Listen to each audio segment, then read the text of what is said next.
Depuis que je suis petite, une maison pour moi c'était rond, c'était pas carré ou rectangle, voilà, c'est comme ça. Donc déjà l'espace rond. C'est une maison ronde accrochée au mont de Tarare, bien loin des steppes mongoles. La yourte a pourtant séduit Sophie et Laurent, notamment par son aspect écolo. Alors elle est écolo plus au niveau du peu de matériaux qu'il faut pour la réaliser. Par contre effectivement il y a quelques matériaux qui ne le sont pas. Le plus important c'est celui qu'on voit en premier, c'est la bâche vinylique qui protège la yourte. La yourte repose sur pilotis, à l'intérieur plancher et chauffage au bois. Avantage, elle est très lumineuse. Entre le dôme que l'on voit au-dessus qui fait à peu près 1,80 m et puis toutes les baies vitrées que l'on a, on n'a vraiment pas besoin d'utiliser beaucoup d'électricité pour l'éclairage.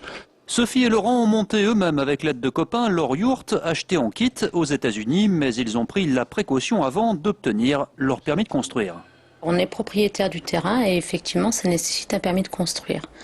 Alors toute la difficulté se trouve là d'ailleurs. En France, les permis de construire ne sont pas faciles à obtenir.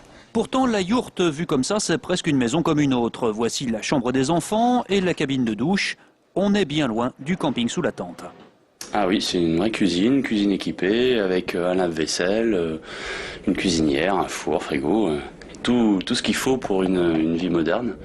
On a choisi de vivre dans une yourte, mais on ne veut pas revenir à l'âge de pierre. Par sa forme ronde, la yourte résiste très bien au vent et aux intempéries. Même si les murs ne sont pas en dur, l'assemblage est très malin. Quand on pose la structure, on commence par mettre les portes.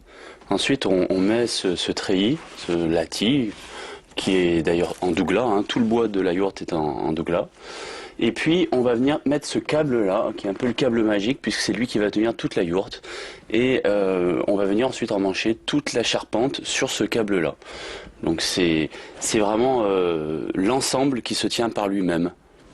Question longévité, il faut, paraît-il, changer la bâche tous les 20 ans. Enfin, il y a l'argument du prix. Environ 70 000 € la yourte, livrée et installée, pour 85 mètres carrés habitables avec mezzanine.